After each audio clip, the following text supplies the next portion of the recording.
suis Raphaël Séguier et je vous présente le podcast Sésame Asie.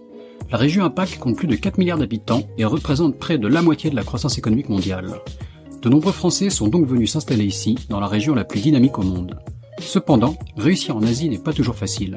C'est pourquoi j'ai décidé de voyager de Hong Kong à Singapour, en passant par Tokyo et Shanghai, pour rencontrer ces Français qui ont réussi en Asie, percer leurs secrets et les partager avec vous. Si le podcast Sésame Asie vous plaît, n'oubliez pas de laisser 5 étoiles et un commentaire sur Apple Podcast, cela m'aide beaucoup. Je vous souhaite une bonne écoute. Bonjour Stéphane. Bonjour Raphaël. Donc Stéphane Monsalier, en direct de Shanghai, c'est bien ça ? Oui, à Shanghai. Oui. Donc on a fait pas mal d'épisodes sur Hong Kong pour des raisons pratiques par ces temps de Covid, mais je commence à ouvrir le podcast sur la Chine maintenant, et donc très heureux d'échanger avec toi. Tu es donc founder and CEO de System in Motion, une entreprise que tu as fondée il y a 17 ans, c'est bien ça ? Oui, il y a 17 ans à Shanghai, pas très loin de l'endroit où je suis. On est toujours resté dans le même quartier. Ok, super. Bah vas-y, je te laisse te présenter brièvement et nous dire qu'est-ce que c'est System in Motion, s'il te plaît.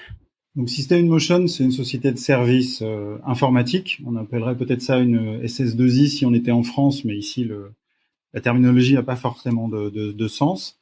Et donc c'est la société que j'ai montée ici en arrivant il y a 17 ans en Chine, à Shanghai, après avoir passé une petite dizaine d'années dans les banques françaises.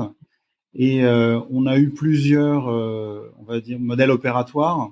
Au tout début, quand on est arrivé en Chine, les salaires étaient très bas, donc on faisait de l'outsourcing, offshoring.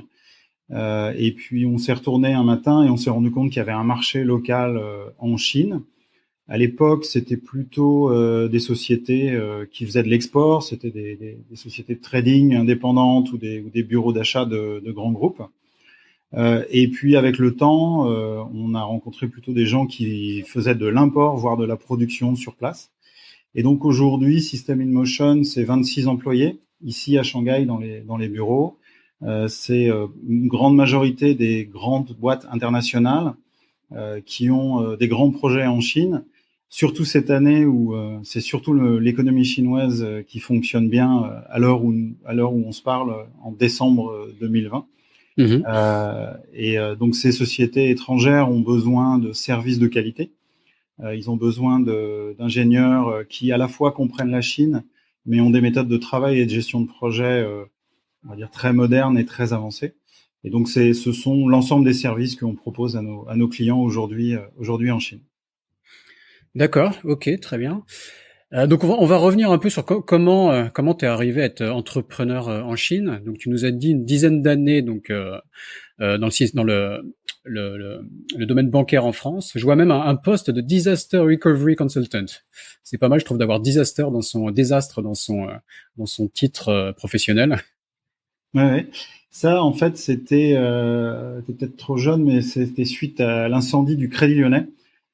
Ouais, bien sûr. Donc le dimanche, il y a eu le feu dans la salle des marchés, boulevard des Italiens au Crédit Lyonnais.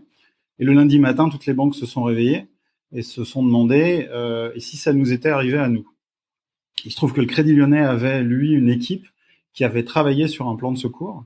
Donc le lundi matin, le Crédit Lyonnais n'était pas dans une situation complètement catastrophique grâce à cette équipe de Disaster Recovery. Et donc le lundi matin, ils ont eu plein de coups de fil, plein d'appels. Comment vous avez fait. Donc ils ont décidé d'embaucher des consultants pour vendre leurs services aux autres banques. Et je suis passé par là et j'ai passé une petite année et demie avec eux. J'ai appris beaucoup de choses sur la gestion des risques, la planification des risques, le conseil. C'était un peu ma première expérience de conseil. Et j'ai eu l'occasion de passer à travers une bonne partie des salles de marché de la place de Paris à l'époque. C'était à la fois intéressant intellectuellement, un challenge et puis l'occasion de rencontrer plein de gens. D'accord, ouais. Donc t'es diplômé de Supélec, qui s'appelle maintenant Centrale Supélec, c'est ça ? Oui. Ensuite, donc Crédit Lyonnais, BNP, Natixis. Est-ce que c'est ce poste après t'as dirigé l'IT international de Natixis. Est-ce que c'est ça qui quelque part t'a amené à la Chine ? Explique-nous un peu le cheminement. Non, c'était un coup avant. C'est BNP Paribas qui m'avait envoyé avec d'autres jeunes ingénieurs à Hong Kong où j'ai passé presque un an pour un projet de déploiement d'applications de gestion de trade finance. Et donc c'est ça qui m'a fait atterrir en Asie, quelques semaines à Singapour, Hong Kong, des allers-retours, et puis après quelques mois aussi un petit projet à Taïwan qui était un projet Y2K. Parce que, les équipes de Taïwan avaient un système qui passait pas à l'an 2000. Et donc c'est ça qui m'a fait atterrir en Asie. C'est ça qui m'a fait découvrir cette partie du monde. Attends, je t'interromps une seconde. Est-ce que c'est lié au système, enfin aux années taïwanaises? C'est lié à ça ou Non, non, parce que non, c'était vraiment le passage à l'an 2000. Ah d'accord, parce que le Taïwan fréquemment utilise. Enfin moi j'ai des comptes bancaires taïwanais où on est en l'an 106 ou 107 quoi. Et je pensais récemment à ça. Je me dis quel bazar ça doit être dans le système informatique d'avoir un système d'années qui est différent du calendrier grégorien. Non, les années taïwanaises, si je me souviens bien, ça fait quand même une vingtaine d'années. Si je me souviens bien, les années taïwanaises, c'était fait en reporting, mais le système, lui, en interne, il fonctionnait en calendrier grégorien. Ouais. D'accord, ouais. Voilà. Donc, c'est ce qui m'a fait, donc c'est BNP Paribas. À l'époque, c'était BNP, c'était avant la fusion, qui m'a fait arriver en Asie, tomber amoureux avec l'Asie, tomber amoureux d'une chinoise et le donner l'envie de revenir plus tard et de m'installer ici. D'accord. Et donc, raconte-nous un peu ton arrivée pour de vrai en Asie et enfin comment t'arrives à démarrer ta propre boîte, quoi. Alors, il s'est passé deux choses en fait. Bon, la première, c'était la décision de venir vivre ici entre 2000 et 2003. J'ai vu Shanghai changer.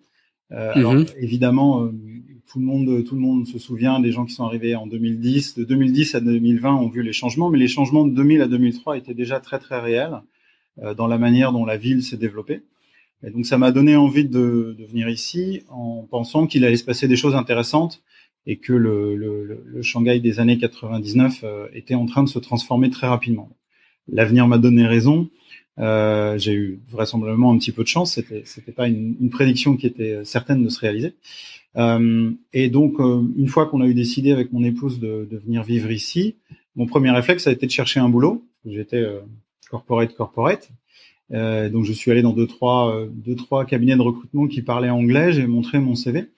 Et au bout de 2 fois, j'avais compris la mécanique. Ils regardaient mon CV et ils me disaient, vous n'avez pas d'expérience en Chine. J'avais envie de leur répondre, c'est pour ça que je viens vous voir. Mais j'ai vite compris que je trouverais pas de boulot, en fait, ici. Et donc, l'idée de devenir entrepreneur, de construire quelque chose, me trottait dans la tête déjà depuis pas mal de temps. Avec surtout une idée centrale qui était qu'il y avait forcément moyen de manager des équipes mieux que ce que j'avais vu faire dans les banques françaises. Et donc je me suis dit bon, je connais personne en Chine, je parle pas chinois, j'ai pas de réseau, ça devrait bien se passer, mais au moins je vais faire un métier que je connais, qui était le développement de projets informatiques. Ok. Et pour revenir sur le côté là, l'évolution de la Chine ou de Shanghai en particulier, donc là ça va faire 20 ans, c'est ça, on parle de. Ouais. Est-ce que tu peux découper en différentes étapes, enfin dans ta mémoire, est-ce qu'il y a différentes périodes, quels sont les gros changements, enfin comment tu vois ça? C'est extrêmement difficile pour une raison simple, c'est que très difficile pour moi de visualiser ce qu'était la Chine en 1998. Donc, la première fois où je suis venu ici, c'est quand j'étais en poste à Hong Kong, c'était pour passer le Noël 1998. J'ai quelques images qui me reviennent, mais certaines me paraissent en fait tellement éloignées et tellement bizarres qu'on a beaucoup de mal. J'ai beaucoup de mal à me projeter dans le passé. Je crois que les événements marquants, il y a eu l'apparition de WeChat. Je pense que ça a beaucoup changé les vies. Ça a bien évidemment changé le marché du digital. Ça a pris très rapidement, WeChat. Avant ça, il y a eu Taobao, Tmall, Alibaba qui sont arrivés sur le marché, mais si je me souviens bien, l'arrivée de Taobao, elle a été beaucoup plus douce en fait. Mon souvenir de WeChat, c'est que ça s'est vraiment répandu comme une traînée de poudre. Et donc ça doit être il y a 5 ou 6 ans, au Nouvel An chinois, quand avec les histoires de Red Pocket, des Rompa, où les gens s'échangent de l'argent à travers la monnaie digitale de WeChat. Donc on offre de l'argent en cadeau avec des enveloppes digitales, des enveloppes rouges digitales, c'est ça le principe. Donc la tradition chinoise, c'est que au Nouvel An, on s'échange des enveloppes physiques. Donc en fait, c'est une question de génération dans les familles. Donc on donne de l'argent aux gens de la génération inférieure, donc les grands-parents aux parents, les parents aux enfants et ainsi de suite. Et donc WeChat a digitalisé ça, ce qui était un trait de génie, a digitalisé cela avec ça a une petite tête d'enveloppe et c'est tout rouge. On s'échange ça à l'intérieur des discussions dans WeChat. Et donc il y a une année où c'est apparu et tout le monde s'est mis à échanger ça. Et la conséquence, c'est que les gens ont lié leur compte WeChat à leur carte de débit, donc à leur compte bancaire. Et de mémoire, ça s'est compté en centaines de millions d'utilisateurs qui sont apparus en une semaine. Et c'est comme ça que WeChat est aujourd'hui à peu près 50-50 sur les paiements mobiles avec Alipay.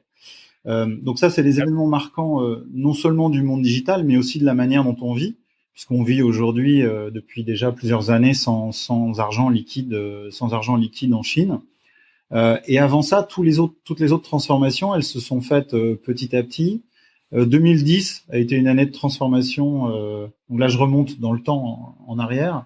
2010 a été une année de transformation parce que c'était l'exposition universelle. Et donc la ville de Shanghai est passée de mémoire de 3 lignes de métro à une bonne douzaine. Évidemment, ça a pris quelques années de routes défoncées, de trous. Et après, je crois que ce qui est vraiment marquant de Shanghai et de la Chine, c'est que le changement est continu. Donc, si on essaie de compter les buildings, il faut compter les nouveaux buildings par semaine. Il y a une période où on voyait des grues partout. Il y avait des nouveaux buildings, des nouveaux quartiers, des nouvelles rues. Et c'était tout le temps, s'habituer. Et ce changement permanent est vraiment une caractéristique très profonde de la ville de Shanghai et de la Chine en général. Non, le métro, ouais, moi qui suis plus à Shanghai de manière épisodique, c'est quelque chose qui m'a marqué, quoi. J'ai connu Shanghai en 2007 où il y avait quelques lignes de métro. Et aujourd'hui, je crois que c'est peut-être le réseau le plus long au monde. Le réseau métro shanghaïen est totalement dément, quoi. Oui, parce que si on compare avec Paris, en fait, il y a pas de différence entre métro et RER. Donc, les lignes de métro partent de banlieues très loin.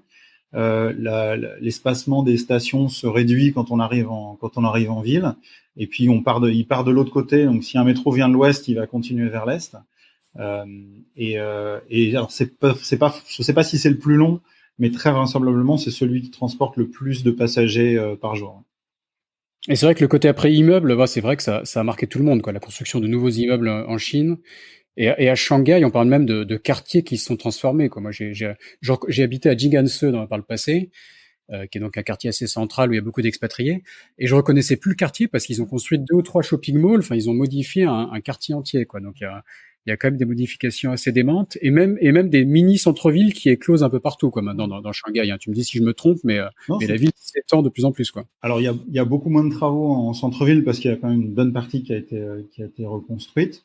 Mais par contre, quand on s'écarte un petit peu du centre-ville, l'expansion immobilière, elle continue dans les banlieues, avec des espaces agricoles qui d'un coup sont pris et sont transformés en résidences de luxe. Ça prend quelques mois. Et donc la ville continue à gagner. Donc le métro pousse ses tentacules vers les banlieues et les banlieues des banlieues continuent à pousser des immeubles. Donc ça s'est pas vraiment arrêté. Et donc je crois que la vraie caractéristique, pour revenir à ta question d'origine, c'est très difficile de mettre des marqueurs parce qu'on est dans un changement continu permanent. Et mon sentiment personnel est que ça s'est pas vraiment ralenti. Et on est toujours dans ce changement et ce progrès, si on veut donner une teinte un peu positive. D'accord. Et donc, toi, tout de suite, tu as répondu sur le digital, quand même. Le fait marquant de ces dernières années, ça a vraiment été la transformation digitale de la Chine. Donc, tu nous as habilement amené jusqu'à un peu ton activité professionnelle. Donc, dis-nous un peu plus sur WeChat, t'as cité aussi tout le côté e-commerce de Taobao, etc. Et toi, quels sont les projets, quelles sont tes activités où tu as pu toucher à ça? Alors WeChat, quand on vit à l'extérieur de la Chine, on ne se rend pas compte à quel point on passe notre vie à l'intérieur de WeChat. Donc c'est tu le positionnes dans les changements digitaux, mais je pense que c'est beaucoup plus profond que ça. C'est vraiment un changement sociétal dont la manière dont les gens interagissent. Puisque à l'intérieur de WeChat, on a sa vie personnelle, puisqu'on a sa femme, son mari, ses enfants, ses parents, des groupes qui regroupent les membres de la famille. On a une vie sociale, les amis, et on a sa vie professionnelle. On communique tous avec nos clients, nos fournisseurs, nos partenaires. On continue quasiment 24/7 pour certains. Ensuite, c'est un outil de paiement, donc on a une vie de consommateur et on a une vie de médias. Personnellement, je ne lis quasiment pas les journaux, ni en ligne ni en papier. Et sur WeChat, à n'importe quel moment, n'importe quel jour de l'heure ou de la nuit, s'il y a un événement mondial majeur, je le retrouverai dans WeChat quasiment immédiatement. Donc c'est du social media, c'est digital, mais c'est extrêmement intégré à la vie de tout le monde. Et en plus, c'est spécifique à la Chine. C'est utilisé globalement par donc, tous les gens qui vivent en Chine, chinois à l'étranger. C'est utilisé par les gens qui ont vécu en Chine et qui sont partis à l'étranger, avec qui on garde le contact par WeChat.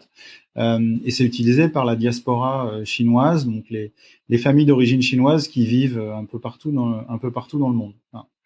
Alors après, est-ce que ça se retrouve dans le boulot ? Oui, ça se retrouve dans le boulot. Alors de manière positive et de manière négative. De manière négative parce que ça crée des conversations déstructurées. Ça peut aussi poser des problèmes de sécurité quand des documents professionnels sont partagés sur WeChat.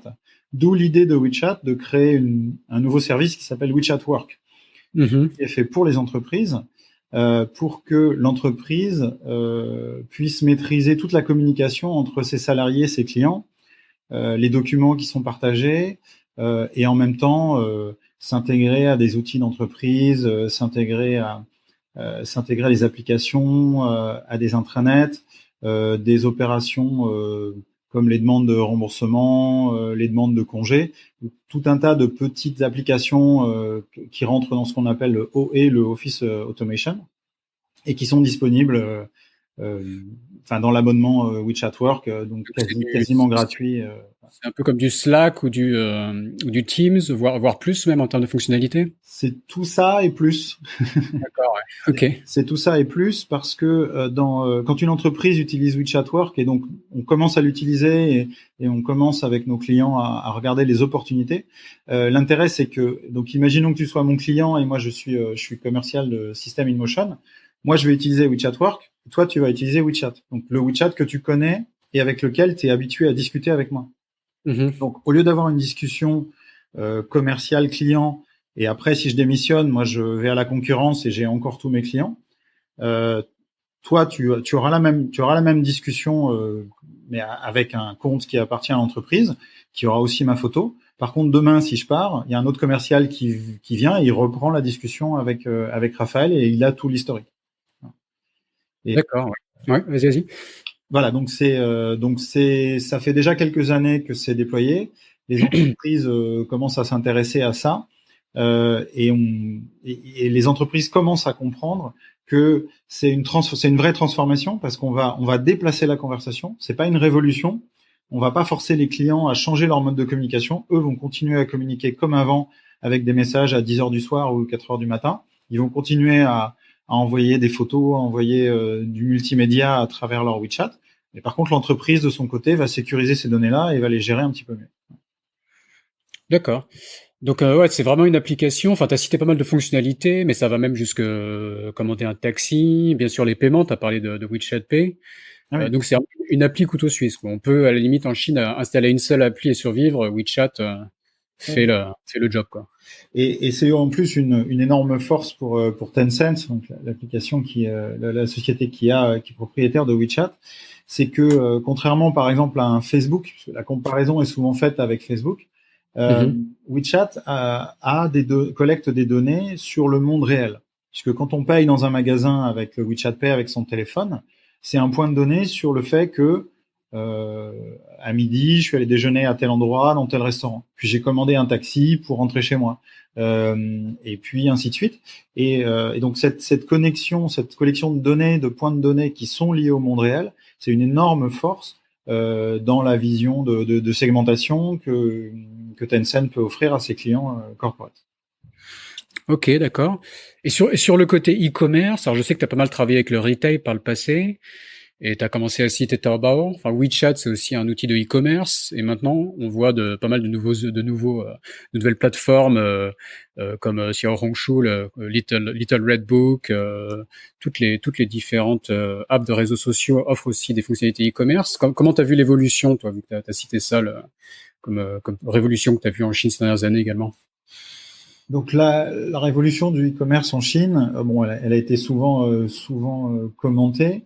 Elle vient de deux caractéristiques principales du consommateur chinois en B2C, mais qu'on retrouve en B2B.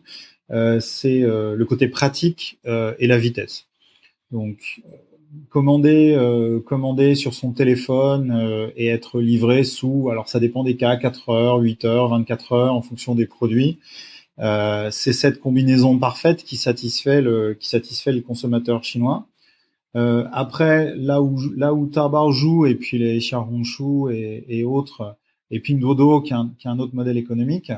Après, leur enjeu c'est la demande. Donc c'est d'avoir le catalogue, le choix le plus large possible. Et ça fait partie aussi du côté pratique de faire le choix.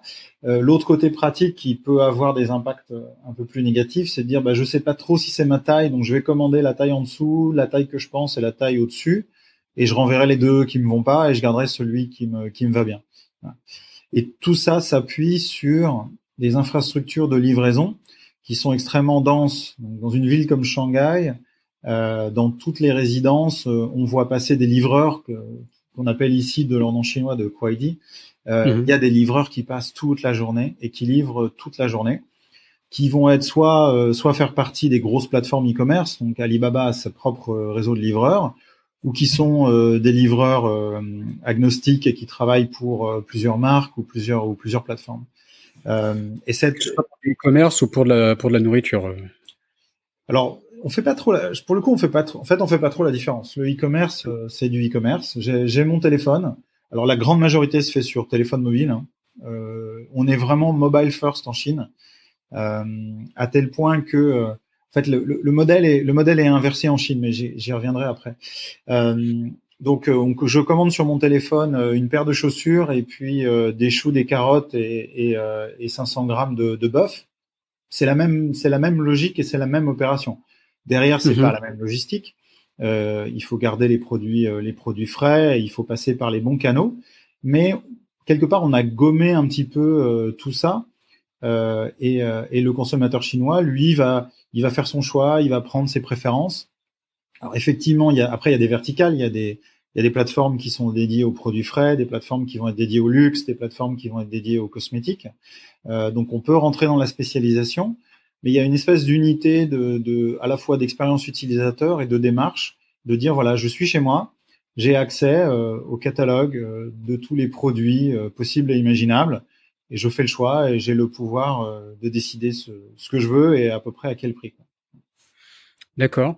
Et donc, toutes ces plateformes, on a l'impression que ça évolue à toute vitesse, quoi. À chaque fois qu'on s'intéresse à l'e-commerce chinois, on découvre des nouveaux acteurs. On nous explique toujours que c'est à un moment c'était Little Red Book, et on a l'impression que il faut aller là-dessus. C'est la plateforme à la mode, et demain une autre plateforme éclot. Comment tu vois ça, quoi? Ça bouge à toute allure. Comment s'adapter à cet écosystème? Alors il y a plusieurs éléments. Le premier, c'est que la barrière à l'entrée est relativement faible en termes de technologie. Le plus compliqué, c'est la livraison, et donc là, l'infrastructure est là et elle est disponible. Si on prend l'exemple, par exemple, de Pinduoduo, qui a fait une montée en flèche des plus spectaculaires dans le monde du digital chinois, ils ont démarré au-dessus de WeChat. Donc, ils ont démarré comme un service WeChat. Et donc, ils ont bénéficié de toute l'infrastructure WeChat avant de devenir indépendants. Donc, la barrière à l'entrée. Comme un mini programme, quoi, c'est ça? Ça n'existait pas à l'époque, je crois. Non, c'était avant les mini-programmes de mémoire. D'accord.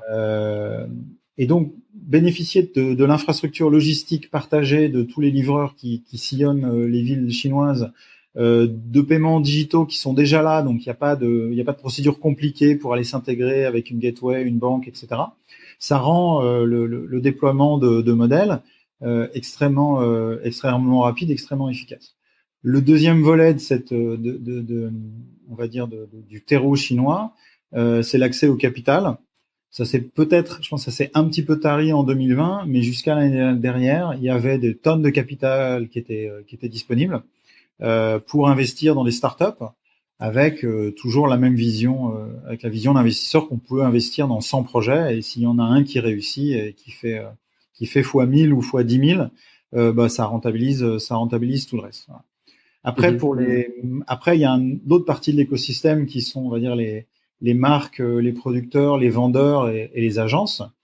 J'en suis arrivé à la conclusion qu'il y a une vraie entente, il y a un vrai écosystème d'agences, de prestataires de services qui poussent les marques à aller vers la nouvelle techno, le nouveau buzz, le nouvel outil, parce qu'ils ont bien évidemment intérêt à vendre des nouveaux services et à faire remettre du budget marketing sur le nouveau truc à la mode, le nouveau buzzword.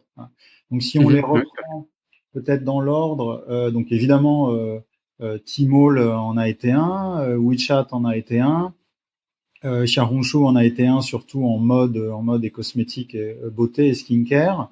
Ensuite, il y a eu cette idée de social commerce, parce que donc au début WeChat c'était seulement du push, donc on va dire de la publication de contenu. Puis l'intégration e-commerce est arrivée après. Donc on a appelé ça le social commerce, où on vend à travers le réseau et où les clients deviennent des vendeurs eux-mêmes, des fans de la marque. Et la dernière vague en date, c'est le live streaming. Donc fin de l'année dernière, début de cette année, ce qu'on appelle les KOL, les influenceurs en français, se sont mis à faire des vidéos de partout et se sont rendus compte qu'ils pouvaient pousser des produits. Donc au début, c'était relativement niche et il y avait quelques influenceurs très spécialisés qui bougeaient des produits assez chers. Et petit à petit, il y a eu ce désir de démocratiser qui a été relayé par les agences digitales, qui ont poussé toutes les marques à se mettre à faire du live streaming. Et ce qui devait arriva ou est en train d'arriver. Les consommateurs perdent intérêt sur la plateforme. Il y a encore des volumes, il se passe encore des choses. Mais si on se positionne du point de vue des marques, ils se retrouvent avec 5, 10, 8, 9 canaux.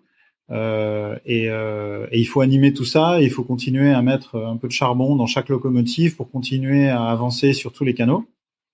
Et ça devient compliqué pour les marques de savoir où pousser quoi, quelle offre, parce que on leur a vendu l'Eldorado tous les 2 ans sur une nouvelle plateforme, sur une nouvelle manière de vendre, et malheureusement ou heureusement, tout le monde a suivi. Et les marques n'ont pas été capables de s'adapter au fur et à mesure, de tester les canaux, de voir ce qui marchait et d'allouer leurs ressources en fonction, quoi. Je vais citer un CMO, un responsable marketing, mais je donnerai ni son nom ni le nom de son entreprise. D'accord.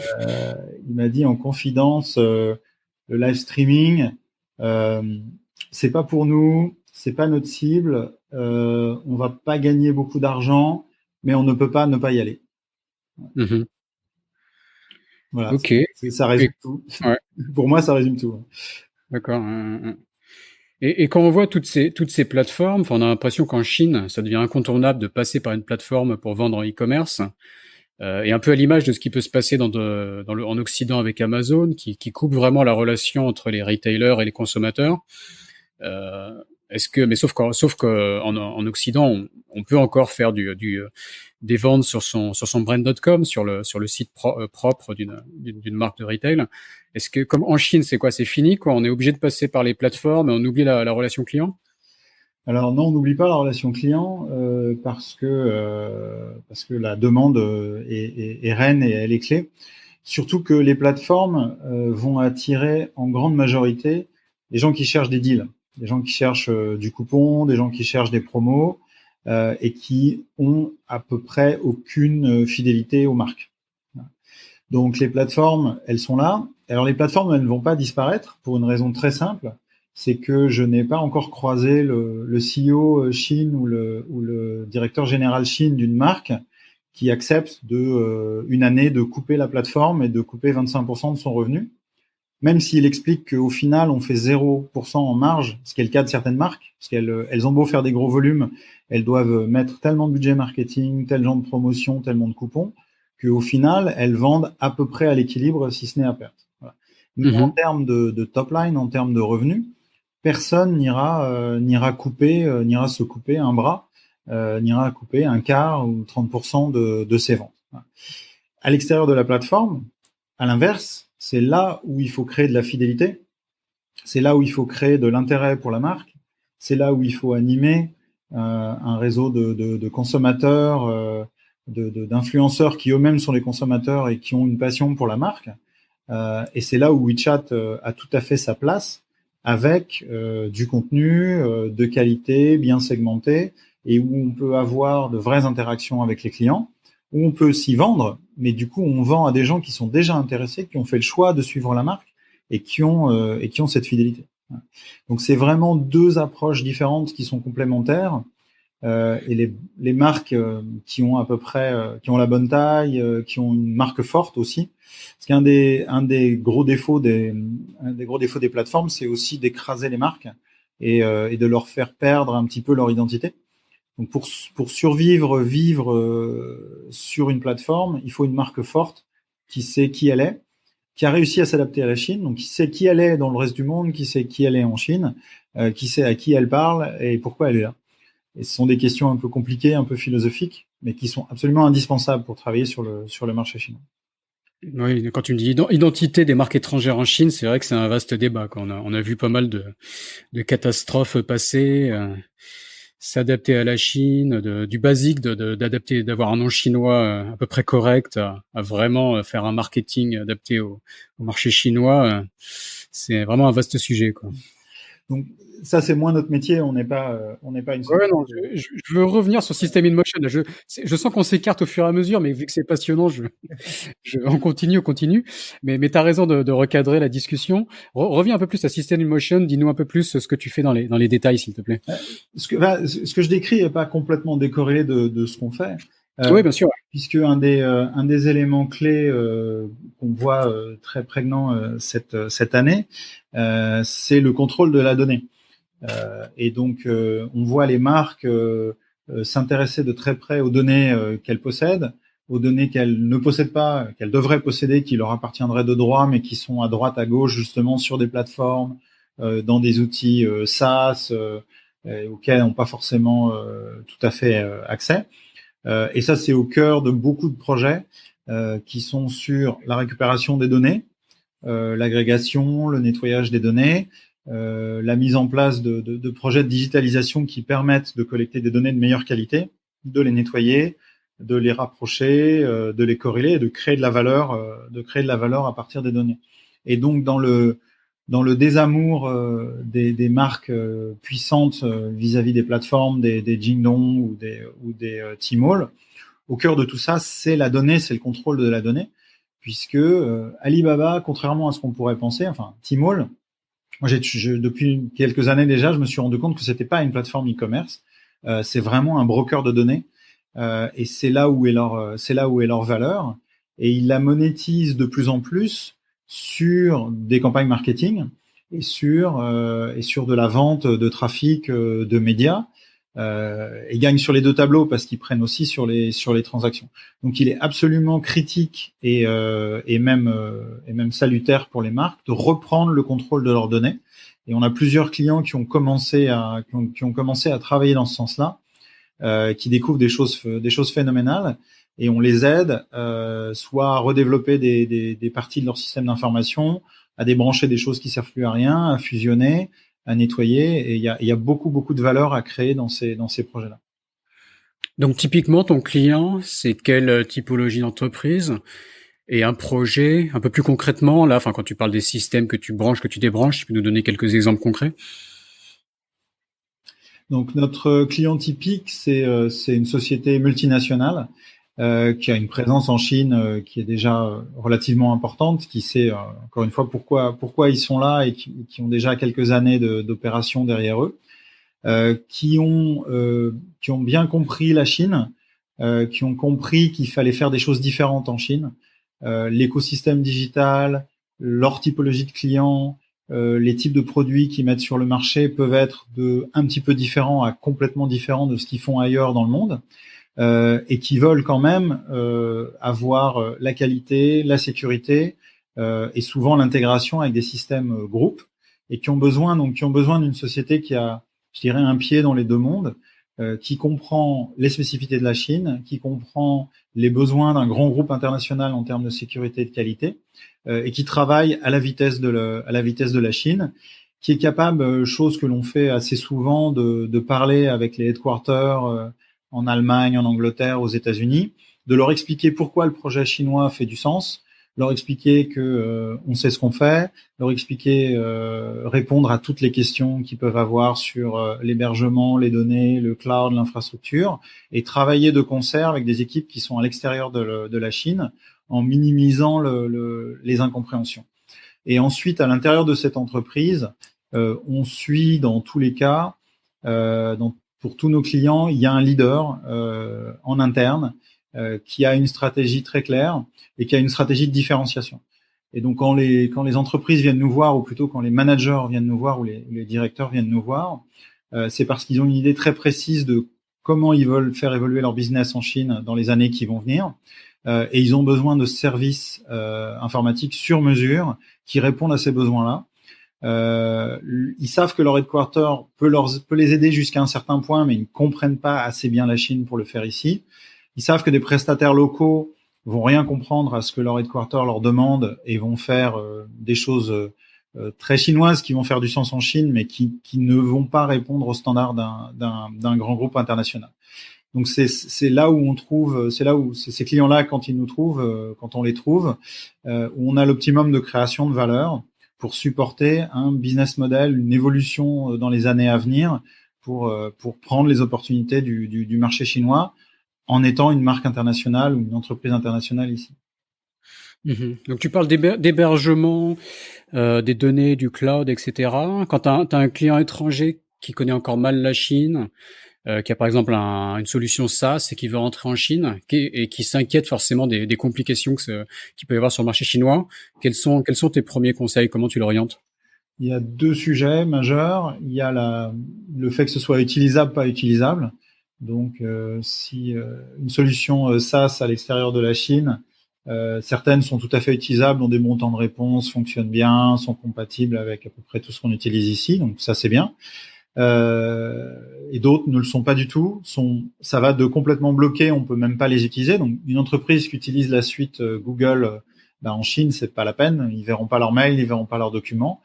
Ou bien ça peut être un petit peu lent, pas très bien adapté, et puis surtout pas connecté avec les outils du digital chinois. Donc il y a cette première partie, on va dire le fait qu'on puisse utiliser l'expérience utilisateur et les temps de réponse.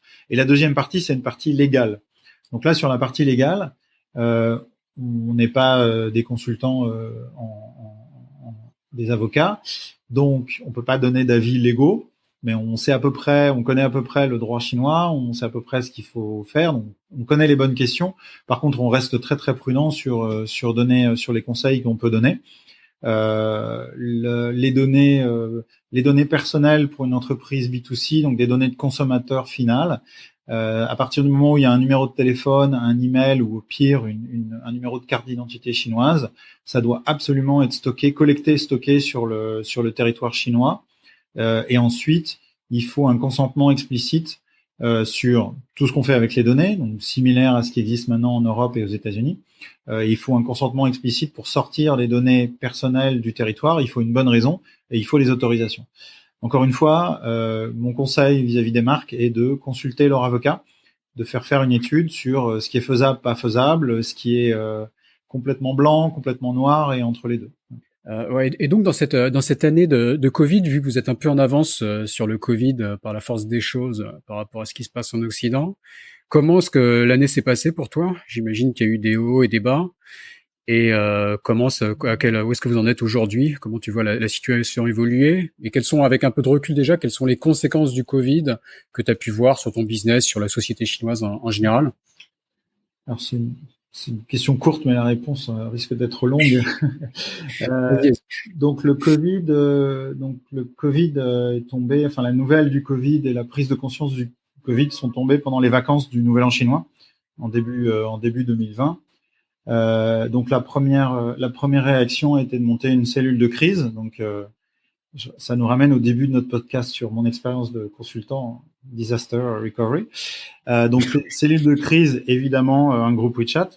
Et donc on a décidé de contacter tous les employés, de vérifier. Notre première priorité a été la sécurité de nos employés, vérifier que personne n'était dans les zones à risque, savoir où les gens étaient, est-ce qu'ils avaient besoin d'aide. Voilà. Donc ça, c'était la première opération. Et puis, dès la fin du Nouvel An chinois, on est passé en travail à distance, en home office, home work. Ça a pris à peu près quelques heures pour mettre en place toute l'infrastructure qui était nécessaire. Et les gens ont commencé à travailler dès le lundi matin. Les gens ont commencé à travailler et on a continué à délivrer nos clients comme si de rien n'était. Et je pense que ça nous a fait marquer des points vis-à-vis de nos clients parce que de ce qu'on a pu comprendre à demi-mot, tous les prestataires IT n'ont pas forcément été aussi réactifs et ont pu avoir du retard sur leurs projets. Voilà. Ensuite, les clients ont été perturbés en fonction des business, en fonction des activités. Certains ont eu des creux d'activité, c'est certain. Et du coup, ils ont commandé un petit peu moins de projets informatiques sur le début de l'année. Donc, les 6 premiers mois, on a fini ce qu'on devait faire. Il y a quand même eu des nouveaux projets. Il y a quand même des choses qui étaient dans les tuyaux et on a eu, quand je regarde les chiffres, un taux d'activité pendant 6 mois qui était relativement bas. C'est reparti au 3e trimestre. Donc on est reparti sur un rythme, je dirais similaire à ce qu'on a connu en 2019. On va finir le 4e trimestre de manière assez forte. Et on a un très très très bon pipeline pour le début d'année 2021. Et les discussions, alors encore une fois, je donnerai pas de nom, confidentialité oblige, mais les discussions avec certains de nos clients sont que au final, le trek qu'on va tirer à peu près tous au mois de décembre sont sur des très bonnes années. Beaucoup de clients alors je sais, difficile à savoir si c'était parce qu'ils ont fait des efforts surhumains. Je pense majoritairement que c'est lié au positionnement. Je pense que les sociétés qui avaient des bonnes stratégies, qui avaient des bonnes fondations, qui étaient bien ancrées dans leur marché, dans leur territoire, comme tout le monde, ont été secoués au 1er, 2e trimestre, mais se sont remis sur le marché rapidement, ont retrouvé leurs clients très rapidement, voire pas du tout interrompu le contact. Et à l'inverse, ceux qui étaient moins bien ancrés, ils ont fait un petit peu de place et il y a des parts de marché à prendre sur ceux qui étaient moins solides. Et ça a fait un petit peu un ménage comme on voit à Hong Kong le lendemain des typhons, où c'est les arbres les moins résistants qui sont tombés, quoi. Voilà. Belle image. C'est comme ça que je vois 2020 en termes business, en termes personnels. Je pense que c'est un peu pareil, ça a resserré les liens avec les gens qui comptent, avec les vrais, on va dire, évidemment avec la famille, avec les vrais amis, avec les gens sur qui on peut compter, et qui se sont bien comportés, qui ont été là pour aider, qui ont apporté leur soutien. Et c'est un petit peu la même chose. Je pense qu'il y a eu aussi un petit peu de ménage. Côté communauté internationale ou expat, si j'aime pas trop le mot, il y a eu pas mal de départs et vu les contrôles sur les visas et la difficulté pour faire revenir des expatriés, la communauté expatriée à Shanghai a diminué. Il y a eu peut-être autant de départs que d'habitude à l'été, mais il y a eu beaucoup moins d'arrivées, donc le solde est clairement négatif. Et je crois savoir qu'il y a eu, le fait de commencer à travailler à distance, de faire de plus en plus de visio. On dit que par exemple dans l'éducation, ça a changé un peu la donne. Est-ce que tu as vu des conséquences comme ça au niveau de la société chinoise et du digital par rapport au post-confinement, le post-Covid, on va dire? Oui, on se déplace moins. On travaille à distance. Alors, nous, à Shanghai, on n'a quasiment aucune contrainte, et quasiment dans toute la Chine, on n'a quasiment aucune contrainte de déplacement. Les restaurants sont pleins, les gens se rencontrent. Il a fallu quelques mois pour revenir, mais on est retourné chez les clients, je crois, au bout de 3 ou 4 mois. Donc aujourd'hui, on peut aller où on veut, quand on veut. On a juste besoin d'avoir un masque dans les transports publics. Mais malgré ça, même avec des clients à Shanghai, je dirais que statistiquement, on fait plus de vidéoconférences. On se déplace moins en face à face pour un oui, pour un non. On a eu parce qu'on s'est rendu compte qu'en fait ça fonctionnait bien. Donc on a eu plusieurs cas. On a eu des projets qu'on a fait complètement à distance, c'est-à-dire que entre la prise de spécification, la proposition, le développement, la livraison, les tests, tout s'est fait sans que nos équipes ne rencontrent les équipes du client. Et récemment, on a signé un nouveau client sans l'avoir rencontré. Tout s'est fait à distance. On a fait plusieurs teams avec eux. Ils sont à Shenzhen et on n'y est pas allé et on a pu signer et on va pouvoir commencer bientôt, tout début d'année prochaine, on va commencer le projet. Donc je pense que ça a changé en termes professionnels, ça a changé les comportements. Sur l'éducation, je crois que le constat est plutôt négatif globalement. Je pense que les enfants, les profs et les parents étaient contents, tout le monde était content que les enfants repartent à l'école. Ça a beaucoup dépendu des tranches d'âge. Différentes écoles, de ce que j'ai pu comprendre, ont pas été aussi agiles les unes que les autres. Mais la qualité technique de l'enseignement, même la préparation. Je sais que dans l'école de mon fils, certains profs étaient bloqués en Angleterre, se sont levés à 2 heures du matin pour faire cours. Donc ça, c'était admirable et on les remercie. Mais il n'empêche que l'éducation en physique, en face à face, et surtout l'interaction entre les élèves eux-mêmes à l'intérieur d'une classe, à l'intérieur d'une cohorte, je pense que l'importance de ça c'est révélé encore plus qu'avant. Donc l'éducation à distance, il y a des choses à faire, il y a moyen de faire un peu plus de digital, peut-être de temps en temps. Mais pour moi, le constat est pas très très positif. En tout cas, c'est pas aussi bien que du face à face. Alors que côté business, étant une société de services informatiques, on peut faire des projets à distance. Alors on peut faire des projets à distance avec des gens qu'on connaît bien, à qui on a confiance. Et si l'équipe elle-même est fragmentée, je pense que ça a bien fonctionné chez nous parce que pas mal de nos employés sont avec nous depuis plus de 10 ans. De mémoire, la moyenne de contrat de travail, c'est 7 ans, ce qui est une éternité dans notre industrie. Donc, c'est des gens qui se connaissent et qui savent travailler ensemble. Donc, quand ils ont été projetés chez eux au retour du Nouvel An chinois, qu'ils avaient potentiellement des enfants, des chats, toute la maisonnée autour d'eux, ils ont quand même réussi à se concentrer et ils ont pu travailler ensemble parce qu'il y a cette confiance à l'intérieur de l'équipe. À l'inverse, on a embauché quelqu'un pendant cette période-là et l'intégration était très difficile et on a embauché plusieurs personnes cette année. Mais celui qui est arrivé le plus tôt, je pense que ça s'est pas fait, l'intégration s'est pas faite parce que c'était très très difficile à distance. D'accord. Et la rétention du staff, c'est un sujet qui revient souvent. Donc 7 ans, effectivement, c'est assez incroyable comme moyenne de contrat, de durée de travail de tes salariés. C'est quoi ton secret? Ben c'est un secret, donc je peux pas le donner. Le secret, c'est la culture d'entreprise. C'est les valeurs de l'entreprise et c'est d'avoir des gens qui partagent ces valeurs. Donc ça s'est pas fait en une semaine, hein.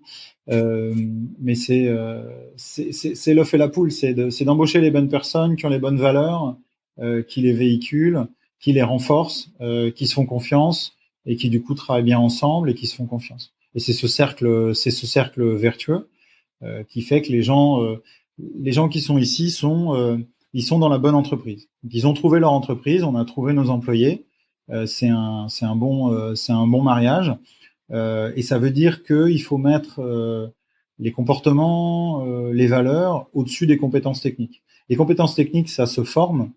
Je donne toujours l'exemple mes employés en leur disant que toutes les technologies qu'on utilise aujourd'hui, elles n'existaient pas quand j'ai eu mon diplôme. de Supélec. Tout ça, Java, PHP, Python, tout ça, ça a été inventé après. Donc moi j'ai appris sur le tas. Si moi j'ai appris sur le tas, ils peuvent apprendre. Et donc les technologies, c'est pas un souci. Même les métiers de nos clients, on les apprend. Avec chaque client, on apprend des choses nouvelles. Et c'est les comportements qui sont importants et c'est les valeurs qui sont importantes. Ok. Donc ça reste un secret parce que c'est très bien expliqué, mais c'est pas simple à mettre en place, quoi. C'est un travail de longue haleine, effectivement. Ça a pris 17 ans, en l'occurrence. Bon, ça a pris moins parce que on a ça depuis déjà quand même pas mal d'années. Et ça a pris du temps. Ouais, sur une échelle chinoise, 17 ans, ça fait longtemps. Enfin, tout est relatif, tu me diras. 5000 ans d'histoire, après, tout est relatif. Bon, on va conclure cet épisode avec la question signature de ce podcast. Est-ce que tu as une astuce pour hacker la Chine, qui n'est pas secrète, que tu peux partager avec nous? En fait, pour réussir en Chine, il y a un prérequis extrêmement important. Pour arriver à réussir, écoutez bien tous, pour arriver à réussir en Chine, il faut d'abord survivre. D'accord, c'est un bon début. Et il faut pas oublier de survivre. J'ai croisé, ça paraît idiot, hein, mais j'ai croisé des gens qui étaient tellement omnibulés par la croissance, le potentiel, 1,4 milliard de consommateurs, des taux de croissance à 3 chiffres, si ce n'est plus, qu'ils ont oublié de survivre. Ils ont oublié les fondamentaux du business, ils ont oublié le cash, ils ont oublié qu'il fallait être pertinent sur le marché à l'instant T. D'autres ont oublié que faut regarder si le marché sur lequel on est pas en train de bouger ou s'il n'a pas complètement disparu. Donc cet instinct de survie qui a combiné avec la résilience, il faut y penser peut-être pas tous les jours, mais c'est un peu déprimant de penser tous les matins à survivre, mais c'est extrêmement important de pas l'oublier que on est toujours un peu dans une situation où le marché bouge, où le marché change, et se reposer en permanence la question de la pertinence. Ce qu'on offre aujourd'hui, ce qu'on fait aujourd'hui, est-ce que ça répond toujours à un besoin, est-ce que ça répond toujours à une demande, parce que les demandes changent. Et c'est aussi une leçon du Covid, c'est aussi une leçon de 2020. Aujourd'hui, encore plus que jamais, la demande est vraiment maîtresse. Il faut suivre la demande et il faut répondre à une vraie demande sur le marché et bien positionner son offre. Donc, je dirais survie, résilience, c'est les deux mots clés. Après, une fois qu'on a maîtrisé ça et qu'on a posé ses bases, on peut faire à peu près tout ce qu'on veut en Chine. On peut avoir les modèles économiques les plus innovants. On peut avoir les produits les plus chers de la terre. On peut avoir des services complètement niche. On peut faire tout ce qu'on veut. À partir du moment où on a cette résonance avec le marché, cette résilience et cet instinct de survie. Ok. Donc pour réussir en Chine, il faut survivre. Ça paraît logique, c'est très clair. Est-ce que tu peux nous donner un contact, rappeler peut-être ton site web, ta présence sur les réseaux sociaux? Le plus facile, c'est LinkedIn, où il y a, a priori, à ma connaissance, un seul Stéphane Monsalier, en tout cas en Chine, en tout cas à Shanghai. Donc ça devrait être facile de me retrouver. Et de là, il y a le site web, le compte WeChat et tout le reste. Ok, très bien. Merci beaucoup, Stéphane. Merci, Raphaël. Au revoir. Cet épisode de Sésame Asie est maintenant fini. Si vous êtes toujours là, c'est que ça vous a sûrement plu. N'hésitez donc pas à laisser 5 étoiles et un commentaire sur Apple Podcast, cela m'aide beaucoup. Pour me contacter, le plus simple est de m'ajouter sur LinkedIn, Raphaël Séguier, Seghier. N'hésitez pas à me dire ce que vous avez pensé du podcast, à suggérer des invités ou des thèmes qui vous intéressent. Tout feedback est le bienvenu. Merci d'avance et je vous retrouve au prochain épisode. Salut!